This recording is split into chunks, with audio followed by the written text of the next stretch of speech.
இந்த காதல்லாம் செய்யாரை விட்டதோ. விட்டதோ. ஒரு புது படம் நேத்து தான் ரிலீஸ் ஆன மாதிரி இருந்தது. அதாவது வந்த போது அது எதிர்பார்த்த வெற்றி அடையல. இந்த அஞ்சான் மாஸ் மசாலா மாதிரியான ஒரு படம் அது. உன் கால் தரையில படல, ஒரு குட்டி பாஸ் இருக்கும். Correct. அதுக்கப்புறம் நீ நிதானமா இல்ல, ஆமா. உன் கால் தரையில படல, முதல்ல வந்து நில்லு, அப்புறம் சொல்லு. அப்புறம் வந்து சொல்லு.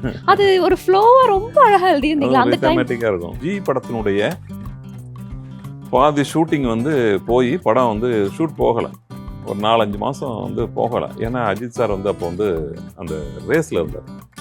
அப்போ ஒரு 4 மாசம் 3 மாசம் படம் எடுக்கல. அந்த டயத்துல பேசின கதை தான் அந்த சண்டைக்கோழி. வணக்கம் வணக்கம் சார். சார், வணக்கம். எப்படி இருக்கீங்க? ஃபைன், நல்லா இருக்கேன். நீங்க Wow. எப்படி இருக்கீங்க? ரொம்ப நல்லா நல்லா இருக்கும் இருக்கும். சார், எல்லாருக்கும் ஒரு நாஸ்டாலஜிக் ஃபீலை வந்து திரும்ப கொடுத்துருக்கீங்க. அஞ்சான் படத்தினுடைய ரிலீஸ் சோஷியல் மீடியா ஃபுல்லாக வந்து பயங்கர ஃபயராக இருக்குது. ஸோ நாங்களுமே வந்து பேக் டு பேக் புக் பண்ணி பார்க்கலான்னு சொல்லி முடிவு பண்ணியிருக்கோம். ஸோ அந்த ரிலீஸ் போய் பார்த்தீங்களா சார் தேட்டரில்? ரொம்ப தேங்க்ஸ். நம்ம வந்து 11 வருஷத்துக்கு அப்புறம் அஞ்சான் திருப்பி வருது தேட்டருக்கு. ஒரு புது படம் நேற்று தான் ரிலீஸ் ஆன மாதிரி இருந்தது தேட்டர். நேற்று நான் வந்து கமலா தேட்டரில் போய் பார்த்தேன். ரொம்ப ஒரே ஒரு சூர்யா ரசிகர்கள் வந்து கொண்டாடிட்டாங்க. ம். ஃபுல்லாக வந்து நாள் வந்து புக்கிங் ஓப்பன் பண்ணியிருந்தது, ஃபுல்லாகிடுச்சு. நேற்று போகும்போது பார்த்தா வந்து எனக்கே பெரிய ஆச்சரியமாக இருந்தது. உள்ளார நுழைய முடியல. நம்மளே உள்ளார விடுவானுங்க மாட்டானுங்கிற அளவுக்கு ஒரு பெரிய க்ரௌடு இருந்தது. Scene by scene claps, whistle. Suriya வந்து இப்போ சமீபத்தில் ஒரு ரியலிஸ்டிக் படமாக நடிக்கிறார்ல, இது ஒரு ஹீரோயிசமான ஒரு படம். பஞ்ச் டைலாக் இருக்கும், ஆக்ஷன் சீக்வன்ஸ் இருக்கும், நல்ல லவ் சீன் இருக்கும், எல்லாமே இருக்கும். சென்டிமெண்ட்ஸு, ஃப்ரெண்ட்ஷிப்புக்கான ஒரு சென்டிமெண்ட் இருக்கும். எல்லாமே கலந்து ஒரு மாஸ் மசாலா மாதிரியான ஒரு படம் அது. ம். லிங்குசாமி வந்து ஒரு ரஜினி ரசிகர் அவர். அந்த மாதிரி படங்கள் தான் அவர் விரும்பி பார்ப்பார் கல்லூரி காலங்களில். அதை வந்து மீட்டு உருவாக்கம் பண்ண மாதிரி தான் இந்த கதையை பண்ணார். ஓகே. அதாவது வந்தபோது அது எதிர்பார்த்த வெற்றி அடையலை இந்த அஞ்சான். Yeah. ஏன்னா நம்ம வந்து வேற ஒரு நான் லீனியர் கதை சொல்லும் முறையில் அவர் சொல்லிட்டார். இப்போ வந்து ரீரிலீஸ் பண்ணியிருக்கிற பல படங்கள், நிறைய படங்கள் ரீரிலீஸ் பண்ணுறாங்க. ம். அது எல்லாமே வெற்றி படங்களாக இருக்கும். ஏற்கனவே மாபெரும் வெற்றி பெற்ற படங்களை ரீரிலீஸ் பண்ணும்போது ஷூர் ஒரு ஹிட்டு கிடைக்கிறதுக்கு சான்சஸ் இருக்குது. இந்த படம் ஏற்கனவே வந்து நம்ம எதிர்பார்த்த வெற்றி அடையாமல் ஓரளவுக்கு ரீச் ஆன படம். ஆனால் அந்த சூர்யா ரசிகர்கள் வந்து இந்த கெட்டப் இருக்குல்ல, சூர்யாவுடைய கெட்டப்பை வந்து அவ்வளோ ரசிப்பாங்க. அவர் தாடி, அவருடைய ஸ்டைலு, வாயிலேருந்து அந்த ஸ்டிக் ஒன்று எடுப்பார், அது எல்லாமே அவ்வளோ ஹீரோயிசமாக அவருக்கு அந்த மாதிரி பண்ணதில்லை. அதனால் அவங்க ரொம்ப ரசிப்பாங்க. ஆனால் படம் அவங்களுக்கு ஏதோ ஒரு ஏமாற்றமாக இருந்திருக்கும் போல இருக்குது. அதை வந்து அவ்வளோ கொண்டாடல. இப்போ அதனால் கடந்த ஒரு வருடமாகவே இந்த படத்தை ரீரிலீஸ் பண்ணலாங்கிற எண்ணம் வந்ததுக்கு பிறகு அதை வந்து ரீரிலீஸ் பண்ணோம்னா அப்படியே பண்ண வேண்டாம், அதில் இருக்கிற சில லேக் எல்லாம் எடுத்துட்டு புதுசாக பண்ணுவோம் அப்படின்னு சொல்லிட்டு லேக் எல்லாம் எடுக்க ஆரம்பித்தோம். அப்புறம் டைரக்டரோட டிஸ்கஸ் பண்ணி டைரக்டர் எல்லாரையும் கூப்பிட்டு பேசி அவர் ஒரு வெர்ஷனையும் மாற்றினார். அது வந்து இப்போ படம் பார்க்கும்போது உங்களுக்கு நான் இப்போ சொல்ல முடியாது. இப்போ நீங்கள் படம் பார்க்குறது ஒரு புது படமாக இருக்கும். அஞ்சான் வந்து ஒரு புது வெர்ஷனில் இருக்கும். அது ஏற்கனவே ஆரம்பித்த மாதிரி ஆரம்பிக்காது, வேற மாதிரி இருக்கும். இப்போ அந்த டைம்ல பார்த்த அந்த அஞ்சானுக்கும் இப்போ பார்க்குற அஞ்சானுக்கும் டெஃபினட்டா நீங்க சொன்னீங்க லேக் போர்ஷன்ஸ்லாம் தூக்கியாச்சுப்பா, ஸோ இது வந்து டிஃப்ரெண்டா இருக்க போகுது அப்படின்னு சொல்லியிருக்கீங்க. உங்களோட டயலாக் போர்ஷன்ஸ்லாம் எந்த அளவுக்கு கட் டவுன் ஆச்சு சார்? முக்கியமான ஒரு இடத்த கட் பண்ணிட்டாங்க. எது? ஐயையோ. அது நான் அப்புறமாட்டி போராடி பார்த்தேன். ஆனால் அவங்க சொன்ன காரணம் நியாயமாக இருக்குது. ஏன்னா முதல்ல வந்து ஒரு தேடி வரும்போது அந்த பழைய சூர்யாவை பற்றி டைலாக் வரும். ராஜு இல்லை, ராஜு பாய் அப்படின்னு ஒரு பாரில் ஒருத்தர் வந்து ஒரு வயசான ஒருத்தர் வந்து சொல்லுவார் இல்லையா, அந்த போர்ஷன் அது படத்தில் எடுத்தாங்க. என்ன காரணம், ஏன் இதை தூக்குறீங்க, இது படத்தோட அடையாளங்க அது அப்படின்லாம் சொல்லி பார்த்தேன். ஆனால் இப்போ நீங்கள் படத்தை வந்து பாருங்கள், அதுக்கு பிறகு நீங்கள் வேணுமா வேண்டாமான்னு சொல்லுங்கள். இப்போ காட்டும்போது நியாயமாக இருந்தது. ஏன்னா வேறு மாதிரி இருக்குல்ல, வெர்ஷனே வேறு மாறும்போது அந்த இவன் வரும்போதே ராஜுபாய் வேற மாதிரி வராரு. அதனால் இவருக்கு ஒரு பஞ்சு தேவையில்லை. ஆனால் அந்த முக்கியமான பஞ்செலாம் இருக்குது. வேட்டு சத்தம் கேட்டோடனே பயந்து பறக்கிறதுக்கு நான் ஒன்றும் புறா இல்லைடா, நின்று நிதானமாக இறையை தூக்கிட்டு போகிற கழுகுடான்னு சொல்லுவார் இல்லையா, அதில் வந்து அதெல்லாம் இருக்குது. அப்புறம் வந்து நான் காலேஜஸ்லாம் பேச போவேன், மாணவர்களுக்கு மோட்டிவேஷன் ஸ்பீச்சஸ்ஸு, அப்புறம் இலக்கிய மன்ற விழாக்கள், இந்த மாதிரிலாம். அங்கே போகும்போது என்னை ஒரு டைலாக் ரைட்டர் அப்படின்னு அறிமுகப்படுத்துவாங்க. அறிமுகப்படுத்தும் போது நான் எழுதின டைலாக் உங்களுக்கு ஏதாவது ஞாபகம் இருக்கா அப்படின்னு கேட்டால் அவங்களுக்கு என்னுடைய உருவம் அவங்களுக்கு தெரியாது. ஆனால் நாம் டைலாக் ஏதாவது ஒரு வரி சொன்னால் நீங்கள் சொல்லுவீங்களான்னு கேட்பேன். நீ நிதானமா இல்ல அப்படிம்பேன். உடனே மீதி டைலாக்லாம் அவங்க சொல்லுவாங்க. என்ன யா உன் சொல்லுங்க. கால் தரையில கரெக்ட். பல்ல, அந்த டயலாக தான் இப்போ பேசலாம்னு அப்படின்னு உன் வந்தேன். ஏன்னா கால் தரையில பல்ல, முதல்ல நில்லு அப்புறம் அப்புறம் வந்து சொல்லு. சொல்லு. ஆமா, நான் நிதானமா இல்லைன்னு தான் சொல்லுவேன். ஆ. கிரௌட்ல இருந்து அந்த சவுண்ட் வரும். Wow. சார் சொன்ன டைலாக், முதல்ல நில்லு அப்புறம் சொல்லு அப்படிங்கிற அது டைலாக். ஒரு பாஸ் அழகா கொடுத்திருப்பாங்க சார். சமந்தா ஆமா, அவங்க சமந்தா. பேசும்போது பாத்தீங்கன்னா உன் கால் தரையில படல, ஒரு குட்டி பாஸ் இருக்கும். Correct. அதுக்கப்புறம் நீ நிதானமா இல்ல, ஆமா, உன் கால் தரையில படல, முதல்ல வந்து நில்லு அப்புறம் சொல்லு. அப்புறம் வந்து சொல்லு. அது ஒரு ஃப்ளோவா ரொம்ப அழகா எழுதியிருந்தீங்களா அந்த டைம்? ரிதமேட்டிக்கா இருக்கும். அது எழுதும் போது எது நினைச்சு எழுதுனீங்கன்னு கொஞ்சம் சொல்றீங்களா ப்ளீஸ்? எதை நினைச்சு இல்லை, நம்ம பொதுவா வந்து நான் வந்து பேசிக்கா வந்து ஒரு கவிஞன். ம். அதனால இந்த ரிதமேட்டிக்கா எழுதுறது வந்து நமக்கு ஒன்றும் ஆ. கஷ்டம் இல்லை. அதாவது அந்த பொண்ணு ஏற்கனவே வந்து சூர்யா வந்து ஒரு பயங்கர கேங்ஸ்டர் அவர் படத்துல. அவரு ஒரு காரணத்துக்காக இந்த பொண்ணை வந்து கிட்னாப் பண்ற மாதிரி ஒரு சீக்வன்ஸ் வரும். இவன் வந்து கல்யாணத்துல விருப்பம் இல்லை, என்னை வந்து லேட்டா கொண்டு போய் விடுன்னு சொன்னோன்னே கதையெல்லாம் கேட்டதுக்கு பிறகு வேற யாராவது நல்ல பையனை பார்த்து நீ லவ் பண்ணலாம் சொல்லிட்டாரா, கதையில போயிடுச்சா? அவ வந்து நான் ஒரு நல்ல பையனை பார்த்துட்டேன், உடனே தான் உடனே ஆமா, நான் லவ் பண்ற பையனை கண்டுபிடிச்சிட்டேன் அப்படின்பா. யாருன்னு கேட்பா, நீ தான் அப்படின்பா. ஆ. லூசா நீ, உனக்கு நான் ஒரு சஜஷன் தான் கொடுத்தேன், நீ அதுக்காக நீ என்னையே லவ் பண்ணுன்னு சொல்லி என் வாழ்க்கை வேற, உங்க அப்பா வந்து போலீஸ் ஆஃபீஸர், நம்ம 2 பேருக்கும் செட் ஆகாது அப்படிலாம் சொல்லுவார்ல. அப்போ அந்த பொண்ணோட கால் தரையில படாது, நிதானமா இருக்க மாட்டா. அப்போ சூர்யா சொல்ற டைலாக் தான் அது, நீ நிதானமா இல்லை, உன் கால் தரையில படலை, முதல்ல நில்லு அப்புறம் வந்து சொல்லு, போமான்னு சொல்லிடுவார். இதை தான் திருப்பி வந்து அவ சொல்றா. ஆக்சுவலா சமந்தா சொன்னது செம்ம ஹிட் அந்த சமந்தா பாட்டுல. சொன்னது வந்து பாட்டுக்கு நடுப்புற வந்துருச்சு அது. ஆ, இந்த காதல் ஆசை யாரை விட்டதோ. விட்டதோ அந்த பாட்டுல. ஆ. அந்த பாட்டுக்கு நடுப்புற வந்ததுனால அது நல்லா ரீச் ஆயிடுச்சு. நம்ம எவ்வளவு டைலாக் நிறைய எழுதிருக்கோம், ஆமா. அதெல்லாம் வந்து ரீச் ஆகல. இந்த டைலாக் ஏன் ரீச் ஆகுதுன்னா பாட்டுல, அது பாட்டு கேட்கும் போதெல்லாம் கேட்டுக்கிட்டே இருக்காங்க. ஸோ வந்து அது மாதிரி இருக்கும். அந்த மாதிரி இன்னொரு முக்கியமான டைலாக் வந்து படத்துல ஃபைனல் படமே முடிஞ்சிருச்சு, வில்லனையே கொன்னாச்சு, சூர்யா ரிட்டர்ன் ஆகிட்டு இருக்காரு, போகும்போது ஒரு டைலாக் சொல்லிட்டு போவார். அதான் படத்தோட எசன்ஸே கூட, எதிரிட்ட கூட துரோகி இருக்கக்கூடாது அப்படின்ட்டு போவார். ஆமா சார். அந்த மாதிரி சில அதாவது ரசித்து எழுதுனது. படத்தை நீங்கள் ஒர்க் பண்ணும்போது வசனம் எழுதுறது அப்படிங்கிறதே வந்து கதையை வந்து எடுத்து சொல்கிறதுக்கு ஒரு வாகனம் தான் வந்து வசனம். கதையினுடைய சென்டர் பாயிண்ட்டை நம்ம வந்து ஆடியன்ஸ் ஏற்றுக்கொள்வது போல் கன்வின்ஸ் பண்ணணும், அப்புறம் என்ஹான்ஸ் பண்ணணும். இதுதான் நம்ம வேலை. ஒரு டைலாக் ரைட்டருக்கு ஒரு படத்தில் இருக்கிற வேலை அதுதான். அது பெரிய ரைட்டர்ஸ்லாம் அதை தான் பண்ணியிருப்பாங்க. நம்மளும் வந்து நம்ம கற்றுக்கிட்ட ஒரு யார்கிட்டேருந்து யார்கிட்டலாம் வந்து என்னென்னலாம் இப்போ நிறைய பேர்கிட்ட பார்த்துட்ருக்கோம்ல, இப்போ பெரிய மாஸ்டர்ஸ்ட்டெல்லாம் பார்த்துட்ருக்கோம். அது ஹாலிவுட் படமாக இருந்தாலும் சரி, தமிழ் படமாக இருந்தாலும் சரி, ஹிந்தி படமாக இருந்தாலும் சரி, இதை தான் செய்வாங்க. அதுதான் அந்த கடைசி வரி வந்து படம் முடியும் போது இந்த வரி வந்து என்னென்னா படத்தினுடைய எசன்ஸே வந்து சொல்கிற மாதிரி ஒரு அது நல்லா ஒர்க் அவுட் ஆகிருக்கு. சார் கடைசி வரைக்கும் வந்து அந்த சமந்தாக்காக நீங்க எழுதின டைலாக் யாரை நினைச்சு நீங்க எழுதுனீங்கன்னு சொல்லவே இல்லையே சார். சமந்தாவை நினைச்சு தான் சார். முன்னாடியே தெரியுமா சார்? சமந்தாவை நினைச்சுன்னா நான் கதை எழுதும்போது நம்ம வந்து சமந்தானே எனக்கு தெரியும், அதனால சமந்தா நினைச்சே ஆள் மனசுல இருந்து அந்த கவிஞன் வெளில வந்து முதல்ல நில்லு அப்புறம் சொல்லுன்னு எழுதியிருக்காருன்னா ஒண்ணு நீங்க அதை சொல்லியிருக்கணும், இல்ல உங்களை பார்த்து யாராவது சொல்லியிருக்கணும். அதான் நம்ம அந்த அளவுக்கு வந்து நம்ம வந்து ரொமான்டிக் ஹீரோ இல்ல. இந்த படத்துல ஒரு அட்வான்ஸ்மெண்ட் என்னென்ன சேஞ்சஸ் வந்து பண்ணியிருந்தாங்க? இப்ப இருக்கக்கூடிய டெக்னாலஜிஸை என்ன மாதிரி யூஸ் பண்ணியிருக்காங்க சார்? படம் வந்து ஏற்கனவே சந்தோஷ் சிவன் சொல்லவா வேணும், அற்புதமான ஒரு ஃபோட்டோகிராஃபி. இப்போ மறுபடியும் ரீரிலீஸ் பண்ணும்போது அதை வந்து டிஐ பண்ணி கலர் பண்ணியிருக்காங்க. அப்புறம் வந்து சவுண்டு ரீமிக்ஸ் பண்ணியிருக்காங்க, எடிட்டிங் மாற்றிருக்காங்க. இதெல்லாம் பண்ணும்போது படம் வேற ஒரு மாதிரியா இருக்கு. அப்புறம் முக்கியமா 2.5 மணி நேரம் படம் அது. இப்போ வந்து 2 மணி நேரம் தான் வரும். அரை மணி நேரத்தை தூக்கிட்டாங்க. அப்பயே அரை மணி நேரத்தை தூக்கிக்கலாமே அப்படின்னு இப்போ தோணுது. ஏன்னா இது ஸ்பீடா இருக்கு படம். நம்ம படம் இப்போ வந்து பார்க்க ஃபாஸ்ட் ஃபுட் சாப்பிட்ற ஒரு தலைமுறைகிட்ட போய் நம்ம வந்து இப்போ மெதுவாக கதை சொல்கிற மெத்தேடில் சொன்னோம்னா ஒத்துக்காது. ஃபாஸ்ட்டாக அடிக்க வேண்டியதான், கடன்ட்டு போகுது கதை. ஓகே, இவர் நாளைக்கே கிளம்புறாராம் சார் படம் இப்பயே போட்டோம். இப்போ இப்பயே மத்தியானம் போட்டோம். இப்பயே போறேங்க சூப்பர்ங்க. சார். பர்மிஷன் வாங்கி கொடுத்துட்டீங்கன்னா நான் வந்துடுறேன் சார் கண்டிப்பா. வாங்க ஓகே வாங்க. சார். லிங்குசாமி சார் வந்து இடையில வந்து ஒரு இன்டர்வியூல சொல்லியிருந்தாரு, நான் வந்து அஞ்சான் வந்து ரிலீஸ் ஆன டயத்தில் எக்ஸ்பெக்ட் பண்ண அளவுக்கு போல, பட் வந்து ஆச்சரியமா வந்து ஹிந்தியில் வந்து டப்புடு வெர்ஷன் வந்து அஃபிஷியலாக ரிலீஸ் ஆயிருந்தது. அது அதிகப்படியாக பார்த்த ஒரு தமிழ் படத்துக்கான ஒரு லிஸ்ட்டில் நம்பர் 1 பிளேஸில் Correct. அஞ்சான் இருந்தது. அதில் ஒரு பையன் வந்து ரீஎடிட் பண்ணி ஒரு வெர்ஷன் போட்டிருந்தான். அதை பார்க்குறப்போ ரொம்ப சூப்பராக நமக்குமே ஒரு ஐடியா தோணும். அதுதான் இன்ஸ்பிரேஷன். ஸோ அப்படி அந்த இருக்கும்போது ரீஎடிட்டட் வெர்ஷன் ஆஃப் ஹிந்தி இருக்கு இல்லையா, ஆமாம் அதுதான் இதுக்கு இன்ஸ்பிரேஷனு. Super sir. ஆமாம், அது அப்படியே பண்ணல, ம் கொஞ்சம் அதுலேருந்து கொஞ்சம் ஏன்னா அதுவும் 2.25 மணி நேரம் போல இருக்கும். ஓகே. நம்ம இன்னும் கிறிஸ்பாக இருக்கும். 2 மணி நேரம் தான் படம் இப்போ பெரும்பாலான படங்கள் 2 மணி நேரம் தான் ஹாலிவுட் படங்களே. அதனால 2 மணி நேரமே நம்மளும் பண்ணி வச்சு. இது ரீஎடிட் மட்டும் தான் பண்ணணுங்கிற பிளான் இருந்ததா சார், இல்ல ஒரு சில பேட்ச் ஒர்க்ஸும் நம்ம பண்ணலாம் அப்படிங்கிற மாதிரி ஒரு விஷன் இருந்ததா? அதாவது கதையை எடிட் பண்ணும்போது சில நீங்கள் கேட்குறது கரெக்டு, லேகோ அல்லது வந்து கண்டினியூட்டி மிஸ்ஸிங்கோ இருக்கும். அந்த கண்டினியூட்டி மிஸ்ஸிங் எல்லாமே வந்து ஷூட் பண்ணல புதுசாக, ஆனால் வந்து அதுக்கு ஒரு சவுண்டு மேட்ச் பண்ணியிருக்காங்க. சில வார்த்தைகள் கனெக்டிங் வேர்ட்ஸ்லாம் போட்டிருக்காங்க.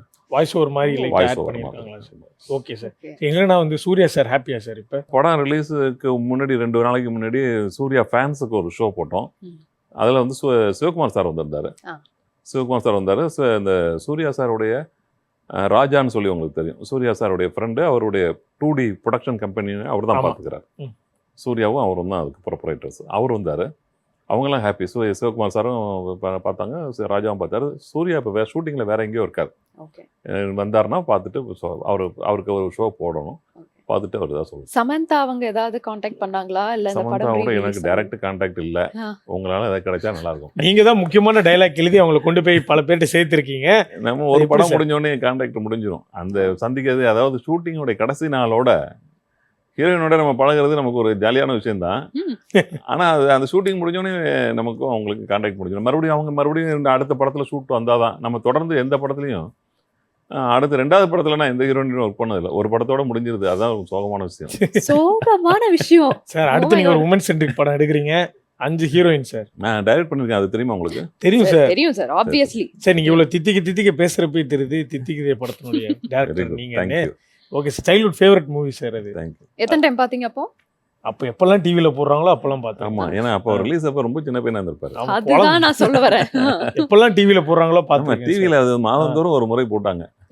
அது எனக்கே ரொம்ப ஆச்சரியமா இருக்கும். அது வந்து என்னன்னா, எனக்கும் அந்த மாதிரி ஒரு இப்போ இவர் படத்தை பார்த்தோன்னா ரீஎடிட் பண்ணி நம்ம படத்தை கூட போடலாம் போல. ஏன்னா இப்போ 1 இயருக்கு ஒரு கரெக்டாக ஒரு 9 மந்த்ஸுக்கு முன்னாடி யூடியூப் சேனலில் தித்திக்குதே போட்டாங்க. ஓகே. பார்க்கறதுக்கு எனக்கு ஆச்சரியமா இருக்குது. அது ஒரு 12 லட்சத்துக்கு மேலே பார்த்துருக்காங்க. கமெண்ட்ஸ்லாம் கீழே படித்து பார்க்குறேன். சார் என்னுடைய ஃபேவரட் மூவி சார், எனக்கு வந்து ரொம்ப பிடிக்கும் sir, feel good movie sir, அந்த பாட்டு எனக்கு தித்திக்குதே அப்படி அந்த பாட்டு இருக்கு, அந்த பாட்டு எனக்கு ரொம்ப ரொம்ப பிடிக்கும் சார். இதெல்லாம் பார்க்கும்போது நம்மளும் இந்த லேக் எல்லாம் நீக்கிட்டு மறுபடியும் ரீரிலீஸ் பண்ணலாமே அப்படின்னு தோணும். ஜீவா இருக்கார் இல்லையா, அவருடைய ஆரம்ப படம் அது. நம்ம வந்து ஏறக்குறைய முதல் படம்னே சொல்லலாம். ஏன்னா ஒரு படத்தோட ஆரம்பிச்சுட்டு அதுக்கு ஒரு ஷெட்யூல் போயிட்டு அதை ஸ்டாப் பண்ணிட்டு என் படத்துக்கு வந்தார், தித்திக்குதே படத்துக்கு. தித்திக்குதே முடிஞ்சதுக்கு பிறகு தான் மறுபடியும் அந்த படத்தையும் ஸ்டார்ட் பண்ணி அதை எடுத்தாங்க. அதனால முதல்ல வந்து நம்ம ஒரு ஆக்டிங் ப்ராக்டிஸ் வந்து நம்ம படத்துல நடந்தது. சார் நம்ம ஒரு படம் பண்ணோம் சார்ங்கிறாரு. நீங்க இந்த இன்டர்வியூ கேட்ட முகூர்த்தத்தில் அவர் கூப்பிட்டாருன்னா அவன் ஜீவா வச்சே பண்ணலாம். பார்க்கவுட் ஃபிலிம்ஸுக்கு ஜீவாவோட நல்ல கான்டாக்ட் இருக்கு. நான் வந்து அந்த படம் எனக்கு வந்து நான் வேற மாதிரி ஒரு எதிர்பார்ப்பில் இருந்தேன். அந்த படம் எதிர்பார்த்த அளவுக்கு போகல. என்னன்னா மறுபடியும் டயலாக் சான்சஸ் நிறைய வந்தது. அதனால இதில் போயிட்டேன்னு வச்சுங்க. இப்போ யூஸ்வலாகவே சார் வந்து டயலாக் சொல்லும் போது ஒன்று நோட் பண்ணீங்களா, ஹீரோ சொல்ற அதே மாடுலேஷன்ல நீங்க சொல்றீங்களே எப்படி சார்? பிகாஸ் நீங்க எழுதும் போது உங்களுக்கு கற்பனையா அந்த மாடுலேஷன் இருந்திருக்கும். நீங்க ஏதாவது செட் லொகேஷன்ஸ்க்குலாம் போய் இந்த மாதிரி நீங்க கன்வே பண்ணணும்னு சொல்லி ஹீரோஸ்க்கோ இல்ல இருக்கக்கூடிய கோ ஆக்டர்ஸ்க்கோ சொல்லி கொடுப்பீங்களா? இல்லை, நம்ம டயலாக் வந்து சொல்லிக் கொடுக்குறது நம்ம வேலை தான். முன்னாடிலாம் டயலாக் ரைட்டரே செட்டில் வருவாங்க, அவங்களே வந்து ஆக்டர்ஸுக்கு சொல்லிக் கொடுப்பாங்க. இப்போ அந்த இது இல்லை, அந்த பழக்கம் இல்லை. இப்போ டயலாக் ரைட்டர் போக வேண்டிய தேவையில்லை. ஆனால் நான் போகிறேன், போயிட்டு தான் இருக்கீங்க. நான் போயிட்டு தான் இருக்கேன். ஓகே. நான் வந்து ஹீரோவாக இருந்தாலும் சரி, ஹீரோயினாக இருந்தாலும் சரி, அது ரொம்ப பிடிக்கும்ல சார். அதான் சார் ஹீரோயினுக்கு தான் வெயிட் பண்ணேன் நான். நீங்க போறது ஹீரோயின்காகவா ஹீரோக்காகவா இல்ல டயலாக் சொல்லவா? எல்லாரோடையும் நம்ம வந்து எல்லாருக்காகவும் தான். ஏன்னா நாளைக்கு யாராவது ஹீரோ பார்த்துட்டு யோ நீ அவங்களுக்கு தானே வர, நீ போய் அவருக்கு சொல்லிடுங்க, அவங்களுக்கு சொல்லுங்கம்பாங்க. 2 பேருக்காக மட்டும் இல்லை, நான் பெரும்பாலும் சொல்லிடுவேன். ஹீரோ ஹீரோயின் மெயின் ஆக்டர்ஸ் எல்லாருக்குமே நானே சொல்லிடுவேன். ரொம்ப 10-20 பேர் இருந்தால் எல்லாருக்கும் சொல்ல முடியாது இல்லையா. அந்த மாதிரி நேரத்தில் கோ டைரக்டர்ஸ், அசிஸ்டன்ட் டைரக்டர்ஸ் அவங்க சொல்லிடுவாங்க. பெரும்பாலும் நானே வந்து அந்த செட்டில் அந்த வர்றதுக்கு முன்னாடி காலையில் முதல்லையே நானே போய் சொல்லுவேன். பெரிய வேலையை செஞ்சுருவேன். நான் 60 நாள் ஒரு ஷூட்டிங் இருக்குன்னு வச்சுங்களேன். அது அவங்களுக்கு 100 நாள் இருக்கும், 80 நாள் இருக்கும். இல்லை சாங்கு ஃபைட்டு இதெல்லாம் கழிச்சா ஒரு 50 நாள் தான் இருக்கும். நம்ம ஒரு பெரிய வேலை இல்லை. அந்த 50 நாள் ஷூட்டிங் போனால் நமக்கு எல்லாருடைய தொடர்பும் கிடைக்கிது ஒன்று. அப்புறம் வந்து நம்ம எதிர்பார்த்த ரிசல்ட்டை வந்து நம்ம என்ன நினச்சி எழுதுகிறோமோ அதை வந்து அவங்கள்ட்ட வாங்க முடியும். அவங்க நம்ம வந்து சில டைலாக்லாம் அவங்க சேஞ்ச் பண்ணி கேட்டாங்கன்னு வச்சுக்கலாம், வார்த்தையை மாற்றிடுவாங்க. சில வார்த்தைகள் மாற்றாமல் வேணும். இல்லை சில வார்த்தைகள் மாற்றுறதுக்கு நம்ம ஃப்ளெக்சிபிளாக இருந்தோம்னா என்ன வார்த்தைகள் வந்து அவங்களால பேச முடியுதுங்கிறத கேட்டுக்கிட்டு அதுக்கு பொருத்தமாக நம்ம மாற்றி கொடுக்கணும். இப்போல்லாம் வந்து பார்த்துக்கலாம், டப்பிங்கில் பார்த்துக்கலாம் அப்படின்னு நினைக்கிறாங்க. அதுவும் வந்து அவங்களுக்கு வசதியாக இருக்குது. ஓகே, யாருக்கு டயலாக் சொல்ல ஈஸியா இருந்தது? ஹீரோக்கா ஹீரோயின்கா? ரெண்டுல தான் ஒரு ஆப்ஷன் தான் சார் எடுக்க முடியும். மம்முட்டி சார்லேருந்து ஆரம்பிச்சு இப்போ வந்து தெலுங்கு ஹீரோ ஒருத்தர் தமிழ் அவர் வந்து ராம் போத்தினேனிக்கு வரைக்கும் சொல்லியிருக்கேன். அதில் பாருங்கள், அந்த படத்துலேயே முதல் படத்துலேயே வந்து மம்முட்டி, முரளி, அப்பாஸ், தேவயானி, ரம்பா, சினேகா, ஒரு பெரிய அவங்க எல்லாருக்கும் நான் தான் சொன்னேன். எனக்கும் முதல் படம். அப்ப நிறைய ஹீரோயின்ஸோட பேசுறதுக்கும் எல்லா பழகுறதுக்கும் வாய்ப்பு இருந்தது. ஹீரோயின்ஸோடையும் இப்போ லிங்குசாமி படங்களில் வர எல்லா ஹீரோயின்ஸோடையும் நமக்கு ஹீரோயின்ஸ் இல்லை, ஹீரோஸோட. நீங்கள் என்னங்க ஹீரோயின் சொல்லி நீ வந்து ஹீரோஸோடையும் கார்த்தி, பையா, தேவயானி, அதுக்கப்புறம் சண்டைக்கோழி, விஷால், அப்புறம் ஆர்யா, மாதவன், வேட்டை, இப்படி அஞ்சானில் சூர்யா சார், இப்படி எல்லாருக்கூடையும் வந்து இருக்கேன். மம்முட்டி சார்கிட்டெல்லாம் போய் நம்ம டைலாக் சொன்னோம்னா அவர் ஒரு மலையாளி, அவர்கிட்டலாம் வந்து அவங்கெல்லாம் வந்து பர்ஃபெக்டாக பேசுவாங்க. அதாவது சேஞ்ச் பண்ணுங்கிற தேவையே இருக்காது. எல்லா டைலாக்குமே அவர் வந்து படிக்க சொல்லுவார். ஒரு வாட்டி சொல்லு அப்படிம்பார், படிக்காமல் சொல்லும்பார், கேட்பார், செட்டில் வருவார், அப்படியே பேசுவார். கொஞ்சம் கூட இருக்குது. ஒரே ஒரு டைலாக் மட்டும் அவர் வந்து திருப்பி ஒரு 2-3 வாட்டி கேட்டார். ஒரே ஒரு டைலாக் மட்டும். அது மட்டும் என்னென்னா அந்த படத்தில் எல்லாமே கலோக்கியலில் தான் இருக்கும். ஒரு டைலாக் மட்டும் ஒரு சினிமாட்டிக் டைலாக், அது தேவை அந்த இடத்துல. அந்த தொழிலில் என்னன்னு தெரியுமா? நாணயம். ஜனங்க நம்ம கையில் கொடுக்குற நாணயத்துக்கு நம்ம நாணயமாக நடந்துக்கணும். ஜனங்க 2 பேர் கையில் தான் தராசு கொடுத்துருக்காங்க. ஒன்று நீதி தேவதை கையில், இன்னொன்று வியாபாரி கையில். அந்த கௌரவத்தை நம்ம காப்பாற்றணும். திங்கிற சோத்தில் கலப்படம் பண்ணுறியே, கட்டின பொண்டாட்டிகிட்ட கலப்படம் இருந்தால் ஒத்துப்பியா? உங்கள் அப்பா சேர்த்து வச்சிருக்கிற பேரை கெடுத்துடாத அப்படின்னு பேசுவார். இந்த டைலாக் மட்டும் நான் வந்து இது மட்டும்தான் நம்ம இந்த யதார்த்த வாழ்க்கையில் இவ்வளோலாம் சொல்ல மாட்டோம். ஜனங்க 2 பேர் கையில் தராசு கொடுத்துருக்காங்க, ஒன்று நீதி தேவதை கையில், இன்னொன்று வியாபாரி கையில். அது இந்த கௌரவத்தை நம்ம காப்பாற்றணுங்கிறதெல்லாம் நம்ம கலவைக்கையில் பேசுறதில்ல. அது மட்டும் இலக்கியம். ஆனால் அதையும் வந்து நம்ம கலவைக்கையில் பேசுகிற மாதிரி சொல்லணும். மீதி எல்லாருமே அம்மா என்னடா சொன்னாங்க, இந்த மாதிரி கல்யாணத்துக்கு பொண்ணு பார்க்கறதுக்கு போகிறீங்களா, இந்த மாதிரி சாதாரண யதார்த்த வாழ்க்கையில் வர்ற மாதிரி தான் இருக்கும். சில இடங்கள் மட்டும் நம்ம இந்த மாதிரி எழுதும்போது அது படத்தை வந்து ஒரு குவாலிட்டியாகும். அந்த டைலாகும் வேணும். யதார்த்த டைலாக் அப்படிங்கிறது வெறுமனே பேசிகிட்டே இருக்கிறது மட்டுமே எழுதினோம்னா படம் வந்து ரொம்ப நார்மலாக இருக்கும். ஒரு படத்தினுடைய எசன்ஸை வந்து நம்ம கொடுக்கணும். அப்போ கொடுக்கும்போது இதெல்லாம் எழுதுகிறோம். இதை எழுதும்போது அவங்க மட்டும் இதெல்லாம் திருப்பி சொல்லுனார். ஏன்னா இது நார்மலாக இல்லையே. கொஞ்சம் தமிழ் பேசும்போது அவர் கொஞ்சம் திருப்பி 3 வாட்டி 4 வாட்டி கேட்டார். அப்படியே அடித்தார். அப்படியே ஒரு வாட்டி வந்துட்டு ஒரே ஒரு இந்த மட்டும் ஒரு ப்ராம்ப்டிங் ஒரு வாட்டி பண்ணி பார்த்தாரு. ப்ராம்ப்டிங் அவருக்கு ஒத்து வரலாம். எல்லாரும் ப்ராம்ப்டிங்கும் அவர் எல்லாமே அவர் மனப்பாடம் பண்ணி வச்சுன்னா எந்த காலத்துலேருந்து பேசிகிட்டு இருக்காரு. ப்ராம்ப்டிங் கூட ஒரு வாட்டி பண்ணி பார்த்தாரு, வேண்டான்ட்டார். அப்புறம் அவரே பேசினார். நீங்கள் ஒரு கதாபாத்திரத்துக்கு எழுதும்போது அதில் நடிக்க போகிறவங்க யாருன்னு நமக்கு தெரியும். அவங்க படங்கள்லாம் நம்ம பார்த்துருக்கோம். அதே ட்ரெண்டில் தான் நமக்கே வரும், தோணும். முரளிக்கு எழுதும்போது வேற வரும். அந்த ஃப்ளோ அந்த சவுண்டு நமக்கு ஏற்கனவே தெரிஞ்சிருக்கு இல்லையா? மாதவனுக்கு பேசும்போது வேற ஒன்று வரும், ஆர்யாவுக்கு எதுனா வேற ஒன்று வரும். அதை வந்து அவங்களுடைய ஓரளவு 4 படம் பார்த்துட்டு அவங்களுடைய வாய்ஸு அவங்க எப்படி பேசுறாங்க தெரிஞ்சுச்சுன்னா அதே போலவே நமக்கு தோண ஆரம்பிச்சிடும். அப்போ புதுசா டெபியூ ஆகுறாங்களா சார், அவங்களுக்கு எந்த மாதிரி மாடுலேஷன்ஸ் நீங்க யூஸ் பண்ற மாதிரி? அப்போ நம்ம பேசுற மாதிரி அவங்க பேச வைக்க பார்ப்போம். அவன் 2 வாட்டி பேசுனானா அப்புறம் தெரிஞ்சிடும் நமக்கு எப்படி பேசுறாங்க. இப்போ நான் டைரக்ட் பண்ணல ஜீவா, அவர் என்ன பேசுறாரு அப்படிங்கிறத ஒரு 4 நாள் பழகிட்டோம்னா தெரிஞ்சிடும். அப்புறம் அதுக்கு தகுந்த மாதிரி நம்ம டைலாக் அப்படியே வந்து தொழில்னா என்னன்னு தெரியுமா அப்பெல்லாம் அவனுக்கு எழுதணும். அவருக்கு ஏற்ற மாதிரி எழுதணும். Okay sir. சார் ரன் படம் வந்து இந்த அஞ்சான் ரீரிலீஸ் மாதிரி ஒரு பயங்கர கனெக்ட். ஏன்னா வந்து ரன் மிகப்பெரிய பிளாக் பஸ்டர். அதில் லவ் சீனு, பாட்டு, குறிப்பாக அந்த ஷட்டர் சீனு. அதே வேட்டையில் வரப்போ நீங்கள் அதில் ஒரு டைலாக் வந்து எனக்கே சட்டரா அப்படின்னு இருக்கிறப்போ அதோட ரீக்ரியேஷன். வேட்டை படத்துக்கு நான் தான் ரைட்டரு. அந்த ரன் படத்தில் நான் ரைட்டர் இல்லை, அவர் வந்து வேற, அவர் பழனிசாமின் பேர். அந்த படத்தின் போது தான் நான் அந்த தித்திக்குதை படம் டைரக்ட் பண்ண போனேன். இந்த ஆனந்தம் படம் முடிச்ச உடனேயே சூப்பர் குட் ஃபிலிம்ஸில் எனக்கு அடுத்த படம். ஓகே. அப்போ நான் வந்து தித்திக்குதை படத்துக்கான கதை அல்ல, வேற ஒரு கதை, மழைக்காலம்னு ஒரு படம். நான் எழுதின கதை, அதுக்கு தான் போனேன். அது 2 ஹீரோ ஒரு சப்ஜெக்ட், அது செட் ஆகல, 2 ஹீரோவை அசம்பிள் பண்ண முடியல. அதனால வந்து கொஞ்சம் அப்படியே கேப் ஆகிட்டு இருந்தது. அந்த டயத்தில் தான் இவர் ரன் எடுத்தார். ஓகே. இல்லைன்னா இந்த ரன் படம் ஃபுல்லாக டிஸ்கஷன் ஃபுல்லாக இருந்தேன். அவருடைய 2 படத்துக்கு தான் நான் வந்து 2-3 படங்கள்ல நான் இல்லை. அந்த காலகட்டத்தில் நான் வந்து டைரக்ஷனுக்காக ட்ரை பண்ணிட்டுறதுக்காக அது ஒரு படம். பொதுவாக வந்து லிங்குசாமி படங்களுடைய கதை விவாதங்கள் அனைத்துலையுமே நான் இருந்திருக்கேன். அவருடைய வெற்றியாக இருந்தாலும் எனக்கு பங்கு உண்டு, தோல்வியாக இருந்தாலும் எனக்கும் பங்கு உண்டு. ஓகே. இப்போ ஒரு படத்துக்கு வசனம் எழுதுறதுக்கு எல்லாரும் கேட்டிங்கன்னா, இப்போ நீங்கள் ஒரு கதை என்கிட்ட சொல்கிறீங்க, நான் எழுதி தர்றதுக்கு 1 மாதம் 15 நாள்லேயே கூட எழுதலாம். அதிகபட்சமாக போனால் 1 மாதத்தில் என்னால் எழுதிட முடியும். ஆனால் லிங்குசாமி கூட அப்படி எழுத முடியாது. ஒரு நம்ம ஒரு வசனம் வந்து அவர் சொல்லுவார், ஒரு காட்சி சொல்கிறாருன்னா அந்த வசனத்தை நம்ம எழுதி கொடுக்குறோம். எழுதி கொடுத்ததுக்கு பிறகு அந்த காட்சி வாங்கி வச்சுக்குவார். அப்புறம் முழு கதையும் எழுதுனது வரைக்கும் அந்த காட்சி வச்சுருப்பார். எழுதி வச்சதுக்கு பிறகு முதல் காட்சிக்கும் 12வது காட்சிக்கும் அல்லது 20வது காட்சிக்கும் 60வது காட்சிக்கும் இடையில ஒரு ஒப்பிடுவார். கனெக்ஷன் கனெக்ஷன் மட்டும் இல்லை, கனெக்ஷன் இருக்கும். அந்த கனெக்ஷன்லாம் போடணும். வெறுமனே இங்கே பேசிட்டு அப்படியே டம்மியாக விட முடியாது. அப்போ வந்து என்னென்னா முழு கதை எழுதினதுக்கு பிறகு மறுபடியும் ஃபுல்லாக எழுதுங்கன்றார். இவன் மறுபடியும் ஃபுல்லாக எழுதும்போது 2வது வெர்ஷனில் கதை நல்லா வரும். 2வது வெர்ஷனில் இல்லை, அவருக்கு வந்து 5 வெர்ஷன் ஆகும். 5 வெர்ஷன் எழுதுவார். இதுக்கு எவ்வளவு மாசம் எடுத்துப்பீங்க? 6 மாதம் ஆகும் குறைந்தபட்சமா. சார் ஆக்சுவலா அப்ப லிங்குசாமி சார் கூட ஒர்க் பண்றது ஈஸியா இல்ல கொஞ்சம் கஷ்டம் தானா? லிங்குசாமி கூட ஒர்க் பண்றதுல ஈஸி என்னன்னா, நானும் அவரும் காலேஜ் ஃப்ரெண்ட்ஸ். கல்லூரியிலிருந்து கவிதை போட்டிகளில் கலந்துக்கிட்டு, அவரும் வந்து நான் வந்து சீனியர் கொஞ்சம். அந்த கல்லூரியில் கவிதை போட்டிக்கெல்லாம் நான் அனுப்பின கவிதை போட்டிக்கு அவர் அனுப்புவார்.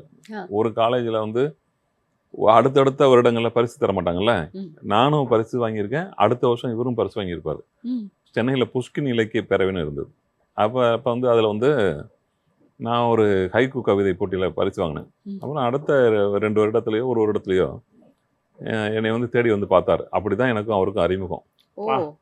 இந்த மாதிரி புஷ்கின் இலக்கிய பேரவைக்கு கவிதையெல்லாம் அனுப்பிவிடுங்களே, எப்படி அனுப்புனீங்க, என்ன மாதிரி கவிதை அவங்க விரும்புவாங்க? அவர் தான் உங்களை தேடி வந்திருக்காரு. ஆமா, கும்பகோணத்துல நம்ம வந்து அப்ப கவிதை தாதா. அப்ப நீங்க உங்க ஜூனியரை ராகிங் பண்ணிருப்பீங்க தானே? ராகிங்லாம் பண்றேன் அந்த மாதிரிலாம் அந்த காலகட்டம் அப்படிலாம் இல்லை. இல்லையா? அந்த மாதிரி இல்லை. எனக்கு வந்து அதாவது காலேஜில் படிக்கும்போதே நம்மலாம் வந்து ஒரு கருத்து, அந்த மாதிரி ஒரு கோட்பாடு, இந்த மாதிரி ஒரு சீரியஸான ஒரு ஆள். சூப்பர் சார், என்ன மாதிரி இருந்திருக்கீங்க. அவரோட ஜாயின் பண்ணிக்கிறீங்களா? ஒரு உண்மையான ஒரு போராளி.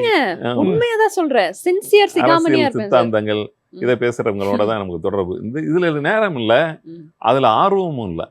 அப்படி பழகினவர் அவர். அங்கேருந்து அந்த மாதிரி காலேஜ் ஃப்ரெண்ட்ஸாக இருக்கிறதுனால அந்த இப்போ வசனம் எழுதும்போது இப்போ 2 கதாபாத்திரங்கள் இருக்கும்போது நான் ஒன்று பேசுகிறேன்னா அவர் அந்த கதாபாத்திரத்துக்கு அவர் பேசுவார். அப்படி பேசும்போது வந்து டைலாக் உருவாயிடும். அதை ரெக்கார்ட் பண்ணுவாங்க அசிஸ்டன்ஸு, அதை மறுபடியும் போடுவாங்க, அதை அப்படியே எழுதிடலாம். அதை எழுதிட்டு கொஞ்சம் சிறிய திருத்தங்கள் பண்ணும்போது ஒரு காட்சியே உருவாயிடும். ஒரு 8 பேர் 10 பேர் இருக்கிற காட்சிக்கு அப்படி எழுதியிருக்கோம். நீங்கள் ஆனந்தம் படத்தில் பார்த்தீங்கன்னா மம்முட்டி சாப்பிட்டுட்டு இருப்பாரு, தம்பி வந்து பாஸ் புக்கை நீட்டுவான். இதுக்கு என்ன அர்த்தம், 10 லட்ச ரூபா பணத்தை நீ போட்டு வச்சிருக்கியே அப்படின்னு அவன் கேட்பான். அப்போ அந்த சீனில் வந்து ஸ்ரீவித்யா இருப்பாங்க, ரம்பா இருப்பாங்க, தேவயானி இருப்பாங்க, முரளி இருப்பார், அந்த வீடு குடும்பம் டெல்லி கணேஷ். ஆமாம், எல்லாரும் இருப்பாங்க.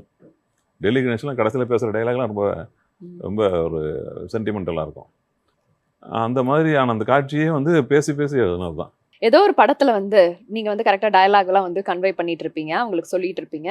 அதுல ஏதாவது ஆக்டர் வந்து இது இப்படி மாத்துங்க, இது சரியில்லைப்பா அப்படின்னு சொல்லி ஒரு ரிப்பீட்டடா சொல்லி கடுப்பாகி நீங்களே கிளம்பி போயிருக்கீங்களா படத்தை விட்டு? அந்த மாதிரி நடக்கல இது வரைக்கும்.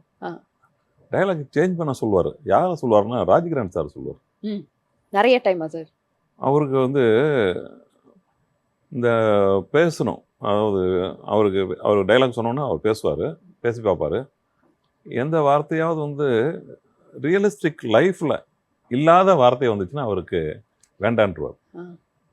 அந்த மாதிரி பேச வேண்டாம், நீங்கள் வந்து கொஞ்சம் அதே மேட்ரு வச்சுங்க, ஆனால் வந்து கலவைக்கெல்லாம் மாற்றி கொடுங்க அப்படின்னு கேட்பார். அப்படி மாற்றி தான் அவருக்கு பேசுவார். ஓகே. ஏன்னா முக்கியமாக வந்து கதை,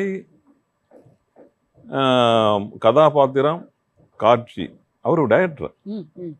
அந்த 3ஐயும் வந்து அவர் வந்து கேட்பார். இந்த கதை என்ன, அதுக்கு 2 பேரில் கேட்பார். அப்புறம் கதாபாத்திரம் என்ன, அதை 2 பேரில் கேட்பார். அப்புறம் இவன் யார், நார்மலான ஒரு சாதாரண ஒரு கிராமத்தில் இருக்கவன் தானே, அவன் ஏன் இந்த மாதிரி பேசணும் அப்படின்னு கேட்பார். அதனால் அவருக்கு வந்து போகும்போதே வந்து நான் எழுதும்போதே இப்படி தான் நினச்சி தான் எழுதுவோம். ஆனால் போகணும் எதாவது மாற்றி கொடுத்தாருன்னா அது நியாயமாக இருக்கும். அதனால் வந்து கோச்சிட்டு வர அளவுக்குலாம் இருக்காது. இல்ல.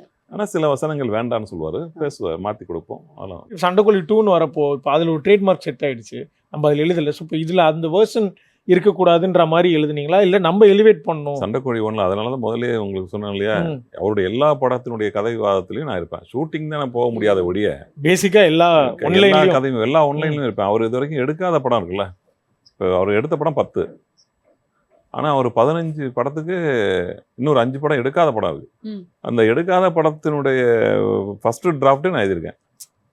சண்டைக்கோழிலையும் அந்த மாதிரி நான் வந்து ஃபுல்லாக ஒர்க் பண்ணிட்டேன். அந்த படம் 1.25 வருஷம் 1.5 வருஷம், அதாவது ஜி படத்தினுடைய பாதி ஷூட்டிங் வந்து போய் படம் வந்து ஷூட் போகலை, ஒரு 4-5 மாதம் வந்து போகலை. ஏன்னா அஜித் சார் வந்து அப்போ வந்து அந்த ரேஸில் இருந்தார். அப்போ ஒரு 4 மாதம் 3 மாதம் படம் எடுக்கலை. அந்த டயத்தில் பேசின கதை தான் அந்த சண்டைக்கோழி. அப்போ நான் வந்து ஃபுல்லாக அந்த கதை விவாதத்தில், கதை உருவாக்கத்தில் நான் இருந்தேன். அதில் நீங்கள் கேட்குற டைலாக்லாம் அப்பயே பேசியாச்சு. அந்த இன்ட்ரோல் சீன்லாம் அப்பயே பேசின சீன் தான். கதை பேசும்போதே சில மெயின் சீக்வன்ஸில் உள்ள டைலாக்லாம் அப்படியே வந்துடும். டைலாக் ரைட்டராக நாங்கள் என்ன பண்ணுறோம் அப்படின்னா, கூடுதலான சில என்ஹான்ஸ் வேலைகள் தான் பண்ண முடியும். அது வந்து புதுசாக ஒரு கதை எழுதுனா கூட அதில் நீங்கள் வந்து இப்போ ஒரு முக்கியமான ஒரு டைலாக் வந்து கதையிலே இருக்கும். அதை நம்ம வந்து ஏன் உங்கள் வீட்டில் 4 பசங்க இருக்கானுங்க, இன்னும் ஒரு கல்யாணம் கூட நடக்கலை அப்படின்னு இந்த மம்முட்டி நடித்த ஆனந்தத்தில் 4 பேர் பிரதர்ஸு, அவங்க வீட்டில் யாருக்குமே இன்னும் கல்யாணம் ஆகலை. மம்முட்டிக்கு இப்போ 35 வயசுக்கு மேலே அப்போ கதைப்படி மேலே ஆயிடுச்சு. அப்போ அந்த கதையில் இருக்கிற மெயின் விஷயம் இருக்கு இல்லையா, அது கதை சொல்லும் போதே வந்துடும்.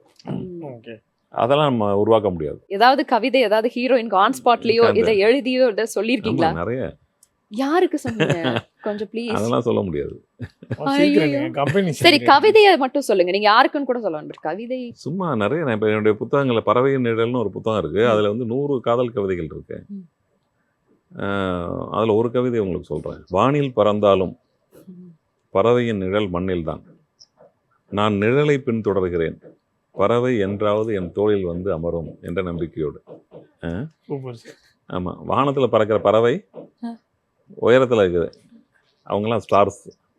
நம்ம அவங்கள ஃபாலோ பண்ணிட்டு போக முடியாது. நம்ம ஷேடோ தான் சார். அந்த அவங்க சொல்றீங்களா? அது நம்ம ஷேடோ தான் ஃபாலோ பண்ண முடியும். வந்தால் ஆகும், வரலன்னா அந்த மாதிரி தான். சோ இட்ஸ் ஆல்மோஸ்ட் ஒரு ஒன் சைடு லவ்னு நான் நினைக்கிறேன். எப்போ எழுதுனீங்கன்னு சொன்னீங்கன்னா அந்த வருஷத்துல நீங்க எந்த படத்துல ஒர்க் பண்ணீங்களோ அந்த ஹீரோயினுக்கு எழுதுனீங்க. அந்த புக் வாங்கி படிச்சீங்கன்னா அதுல வருஷம்லாம் இருக்கு. ஓகே, ஏதாவது ஹீரோயினுக்கு வந்து டயலாக் சொல்லி ஒரு ஒன் சைடு லவ் ஆகி இப்ப நீங்க சொன்னீங்கல்ல, வந்தா ஓகே இல்லனா அப்படி வந்தா ஓகேன்னு சும்மா ஏங்க நீங்க வந்தா ஓகேன்னா நம்ம என்ன வாழ போறோம்? நீங்க வேற, நம்ம கல்யாணம் ஆகி எனக்கு பையன்லாம் இருக்கான். அந்த மாதிரி ஒன் சைடு லவ் ஆகியிருக்கா சார்? அந்த டைம்ல நமக்கு ஒரு அட்ராக்ஷன் வந்து என்ன, ஒரு கனவு உலகம் தானங்க இது. நம்ம வந்து என்னென்ன போகும்போதே நமக்கு தெரியும் இது வந்து எந்த லெவல் அப்படின்னு. நமக்கு வந்து ஒரு கோடு இருக்கு. அதனால வந்து அதை தாண்ட முடியாது. அப்புறம் நீங்கள் சின்ன பையனாக இருந்ததுன்னா அந்த ஒரு வேளை அதில் போகலாம். ஓகே, இந்த சண்டைக்கோழி 1ல மீரா ஜாஸ்மின் நடிச்சிருந்தாங்க. மீரா ஜாஸ்மினே சண்டைக்கோழி 2க்கு அப்ரோச் பண்ணிருக்கலாம் இல்ல? அந்த மாதிரி பேச்சுவார்த்தை நடந்தது. ஆனால் அது வந்து காலகட்டம் மாறிடுச்சு. அதனால நமக்கு செட் ஆகல. கதையில் மறுபடியும் புதுசாக ஒரு பொண்ணை பார்க்குறான் அப்படின்ட்டு ஆரம்பிக்குது கதை. அதுக்கு வந்து செட் ஆகலாம். அதனால் அதை பற்றி பேச்சே எடுக்கல. அதாவது இந்த கதையை நீங்கள் பார்த்தீங்கன்னா உங்களுக்கு ப்ரில்லியண்ட்டாக ஒரு வேலை செஞ்சிட்டோம். ஏன்னா அந்த முதல் சண்டைக்கோழியினுடைய தொடர்ச்சியாகவே இருக்காது கதை. இது வேற அந்த படத்தில் வந்து நான் ஒரு கிளைமேக்ஸில் முடிச்சிருக்கோம் இல்லையா, அதுக்கப்புறம் ஒரு 10 வருஷம் ஆச்சு படம் எடுக்கிறதுக்கு. இப்போ மறுபடியும் ஃப்ரெஷ்ஷாக இவர் ஃபாரின்லேருந்து வந்து இறங்குவார். இப்போ அந்த படத்தில் வந்து அந்த கிளைமேக்ஸ்க்கும் அதுக்கும் தொடர்பே இருக்காது. அதுக்கப்புறம் 10 வருஷத்துக்கு அப்புறம் மீரா ஜாஸ்மின் வந்து சண்டைக்கோழி 1ஓட கட் பண்ணிட்டீங்க. பண்ணியாச்சு, அவ்வளோதான், தூக்கியாச்சு. ஸோ உங்களை கட் பண்ணதுனால இந்த கதையா சரி இல்லை கதை இந்த கதை வந்ததுக்கு அப்புறம் தான் எல்லாமே இந்த கதையினுடைய அடிப்படை விஷயங்கள் தோணுன. இந்த ஊரில் ஒருத்தன் ஃபாரின்ல 10 வருஷம் கழிச்சு வர்றாரு ஹீரோ. 10 வருஷம் கழிச்சு வந்த இடத்துல ஒரு பிரச்சனை, அந்த ஒரு மாதிரி ஒரு கதைக்களத்தில் அவங்க தீராத ஒரு பிரச்சனை இருக்கு. இதை அவர் எப்படி தீர்க்கிறார்?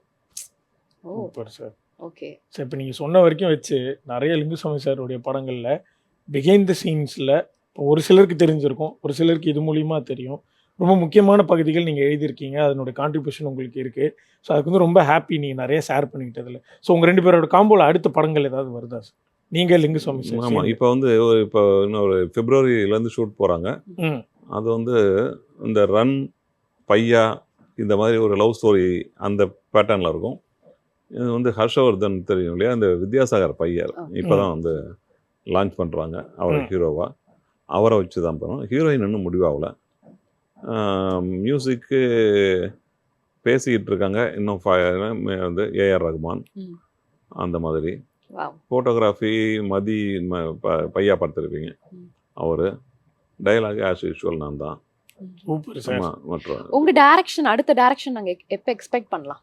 நாளைக்கே கூட எக்ஸ்பெக்ட் பண்ணலாம். ஆ. நான் வந்து அதுக்கான இது ஸ்கிரிப்ட் வரைக்கும் எல்லாம் ரெடியா இருக்கா சார்? 6 திரைப்படங்களுக்கான பைண்ட் ஸ்கிரிப்ட் என்கிட்ட இருக்கு. சூப்பர் இப்போ சூப்பர் குட்ல ஒன்று இப்போ சமீபத்தில் சொன்னேன். அது கதை ஓகே ஆயிருக்கு. அதுக்கு ஹீரோஸ் எல்லாம் செட் ஆனால் அடுத்த படம் ஸ்டார்ட் ஆகும். சார். நீங்கள் லிங்குசாமி சாரோட காம்போவில் நிறைய ஜானர் வந்திருக்கு. பட் அன்எக்ஸ்பெக்டடாக வந்து நாங்கள் ஒரு விஷயம் கேள்விப்பட்டோம். மகாபாரதத்தை வந்து நீங்கள் எடுக்க போகிறதா ஒரு விஷயம் கேள்விப்பட்டோம் சார். மகாபாரதத்தை எடுக்கல. மகாபாரதத்தில் ஒரு போர்ஷன், அதாவது அந்த அபிமன்யு இருக்காரு இல்லையா, அர்ஜுனன் அபிமன்யு, அந்த போர்ஷன் மட்டும் ஒரு பெரிய படமாக Wow. பாகுபலி மாதிரி, கேஜிஎஃப் மாதிரி ஒரு பெரிய பிரம்மாண்ட படம். பிரம்மாண்டமான ஒரு படம். ஒரு 2 பார்ட்டாக, அது 2 பார்ட், பாகுபலி 2 பார்ட் வந்தது இல்லையா, அந்த மாதிரி கேஜிஎஃப் 2 பார்ட் வந்தது. அந்த மாதிரி ஒரு பெரிய ப்ராஜெக்ட் ஒன்று. பாம்பே ப்ரொடியூசர் அவங்க. அதுக்கு தான் வந்து முழுக்க வேலை செஞ்சுட்டு இருந்தோம் லாஸ்ட் இயர் வரைக்கும். அது வந்து என்னென்னா நிறைய நடிகர்களோட சம்மந்தப்பட்டதாக இருக்குது. 5 ஹீரோஸு, 4-5 ஹீரோயின்ஸ்லாம் தேவைப்படுறாங்க. பெரிய ப்ராஜெக்ட் அது. அது ஹீரோஸ் செட் ஆகும்போது அந்த படம் ஸ்டார்ட் ஆகும். Wow. So Super எப்ப sir. எக்ஸ்பெக்ட் பண்ணலாம் சார்? இப்போ இந்த படத்தை நாங்கள் ஆரம்பிக்கிறோம்ல, இது கொஞ்சம் லேட்டாக வந்து இது ஆரம்பிக்கிறோம். இந்த படம் பண்ணுற காலகட்டத்திலே அதுக்கு வேலைகள் நடக்கும். ஸோ எங்களுக்கு ஆக்சுவலி எக்ஸ்பெக்டேஷன்ஸ் ஜாஸ்தியா இருக்கு நீங்க சொல்ல சொல்ல. வரணும். அண்ட் கண்டிப்பா வரும் சார். பட் நீங்க எந்த மாதிரி ரீசர்ச்சர்ஸ்ல இதுல பண்ணீங்க? நிறைய இருப்பாங்க. நாங்கள் சின்ன வயசுலேருந்தே வந்து ராமாயணம் மகாபாரதத்தை நம்ம வந்து சின்ன வயசுலேருந்தே கேட்டுக்கிட்டு இருக்கோம். நான்லாம் கிருபானந்த வாரியார், நான் கும்பகோணம். எனக்கு கும்பகோணத்தில் கிருபானந்த வாரியார் வந்து மகாபாரத சொற்பொழிவு 10 நாள் நடத்துவார். கும்பேஸ்வரன் கோவில் பிரகாரம்னா ரொம்ப பெருசாக இருக்கும், நீளமாக இருக்கும், அவ்வளோ அங்கே லாங்கில் இருப்பார். அதில் ஒரு 1000-2000 பேர் கதை கேட்பாங்க. ஓ. அவ்வளோ அப்பயே வந்து நான் மகாபாரதம்லாம் கேட்டிருக்கேன். ராமாயணம் அதே போல் புலவர் கீரன் சொல்லுவார். அந்த 10 நாள் எங்கெல்லாம் மகாபாரதம் ராமாயணம்லாம் கந்த புராணம். நான் வந்து கோவிலில் எங்கள் அப்பா கடை வச்சுருந்தாங்க. கும்பேஸ்வரன் மதுரை மீனாட்சி அம்மன் கோயிலுக்கு போய் கடைகள்லாம் இருக்கு இல்லையா, அது மாதிரி கும்பேஸ்வரன் கோயிலில் வரிசையாக கடைகள் இருக்கும்.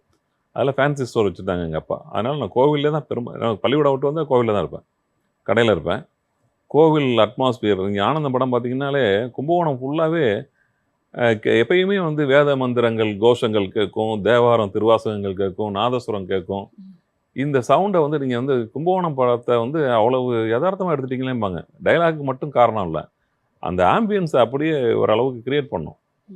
அதனால் நான் அந்த சூழலிலே வளர்ந்தேன், கோவிலே வளர்ந்தேன். அதனால் ராமாயணம் மகாபாரதம் அது போன்ற புராணங்கள் எல்லாமே சின்ன வயசுலேயே எனக்கு நல்ல ஓரளவுக்கு ஃபெமிலியர். எனக்கு படமாக வாய்ப்பு வரும்போது நம்ம அதுக்கு பிறகு காலேஜில் தமிழ் எம்ஏ தான் படித்தேன். காலேஜில் பிஎஸ்சி ஃபிசிக்ஸ் படித்தேன். அதுக்கு பிறகு அஞ்சல் வழி கல்வியில் தான் வந்து தமிழ் எம்ஏ படித்தேன். தமிழ் இன்ட்ரெஸ்ட் எனக்கு. அதனால் கம்பராமாயணம்லாம் வந்து எனக்கு பாடமே கூட. அதனால் வந்து சுந்தரகாண்டம் அந்த ஃபுல்லாக எனக்கு பாடம். கம்பராமாயணத்தினுடைய எசன்ஸை எழுதணும். பொதுவாக இது போல கதைகள்லாம் நம்ம வந்து படிச்சுட்டே இருக்கோம்ல, வில்லி பாரதம் பாடம் படிக்கணும். அப்புறம் இன்ட்ரெஸ்ட்டில் வந்து நிறைய பேர் கேட்குறோம். இதெல்லாமே கலந்து கட்டி சினிமாவுக்கு வரும்போது நம்ம வந்து எழுத முடியும். நடப்பதெல்லாம் நன்மைக்குன்னு சொல்கிறாங்களே, சின்ன வயசில் நமக்கு எது எல்லாமே நடந்ததோ அது எல்லாமே வந்து ஒரு ப்ரிப்பரேஷன் தான். நமக்கே தெரியாது நம்ம இன்றைக்கி டைலாக் எழுத போகிறோங்கிறது அன்னைக்கு எனக்கு தெரியாது. ஆனால் அப்போ நான் மகாபாரதத்தை ஏன் கேட்டேன் இப்போ புரியுது. ஒருவேளை இந்த ப்ராஜெக்ட் நம்ம கையில் வரப்போகுது. இந்த அபிமன்யு கதையில் அவன் கருவாக இருக்கும்போது அர்ஜுனன் வந்து கதை சொல்கிறான் சுபத்திரட்ட. சொல்லும்போது இந்த கதையில் வந்து அந்த சக்கர வியூகத்தை பற்றி உலர நுழையறதை பற்றி சொல்லி முடிச்சுன்னா இந்த பொண்ணு தூங்கிடுச்சு பாவம். அவனுக்கு கருவில் இருந்த குழந்தை வந்து அது வரைக்கும் தான் கேட்டான். சரி இவ தூங்கிட்டாள்னு சொல்லி மீதியை சொல்லாமல் போயிட்டார் அவர். இப்போ அவனுக்கு வெளியில் வர தெரியாது. அதுதான் ஆபத்தாயிடுச்சு. இது எல்லாமே வந்து எப்படி வந்து நமக்கு நடந்ததோ பிற்காலத்தில் நடக்க போகிறதுக்கு முன்னோட்டமாக எப்படி இருக்கோ அப்படி தான் நம்ம வாழ்க்கையிலையும் கூட சின்ன வயசில் நடக்கிற விஷயங்கள் அல்லது நம்ம ஒவ்வொரு நாளும் நடக்கிற விஷயங்கள் நமக்கு தெரியாது. எதிர்காலத்துக்கான திட்டமிடல், நாளைக்கு போட போகிற கோலத்துக்கு இன்றைக்கி வைக்கிற புள்ளி என்பது நமக்கு தெரியாது. நம்ம திட்டிகிட்டு இருப்போம், ஏன்டா அறிவு இல்லையா அந்த கடவுளுக்கு, அறிவு இல்லையா அந்த நேச்சருக்கு, என்ன நமக்கு மட்டும் ஏன் இப்படி நடக்குது அப்படின்னு. சந்தோஷமான விஷயங்கள் எல்லாமே மேலோட்டமானது தான். ஆனால் உங்களுக்கு நடக்கிற சோதனைகள் அல்லது துன்பங்கள் எல்லாமே வந்து உங்களை ஆழமாக உங்களை தயார்படுத்துகிற ஒரு விஷயம். எப்படி வந்து ஒரு கலப்பையை வச்சு உழுவும்போது ஆழமாக உழுதாதான் வந்து பயிர் நல்லா விளையும்ல, அதுமாதிரி துன்பங்கள் என்பது கலப்பையை வச்சு உழுவுது. மண்ணுக்கு வலிக்கலாம், ஆனால் நாளைக்கு அதில் அப்போ தான் தண்ணி இறங்கும், பயிர் மேலே வளரும். சார் பயங்கரமான மோட்டிவேஷனல் வேர்ட்ஸோட வந்து நிறைவு பண்ணிட்டீங்க sir. So last but not least, நம்ம ஸ்டார்டிங்கில் சொன்ன மாதிரி அஞ்சான் படம் இன்னொரு தடவை வெற்றியாக இருக்குது, அதுவும் பிரம்மாண்டமான வெற்றியாக இருக்குது. அதுக்கு பெரிய வாழ்த்துக்கள் சார். தேங்க்யூ. நீங்கள் அடுத்ததாக எழுதக்கூடிய படங்கள், இயக்கக்கூடிய படங்கள் எல்லாமே சூப்பர் டூப்பர் ஹிட் ஆகணும்னு சொல்லி ஜெயா டிவி டீம் சார்பாக வாழ்த்துக்கள் தெரிவிச்சுக்கிறோம் சார். நிகழ்ச்சிக்கு வந்ததுக்கு ரொம்ப நன்றி. தேங்க்யூ.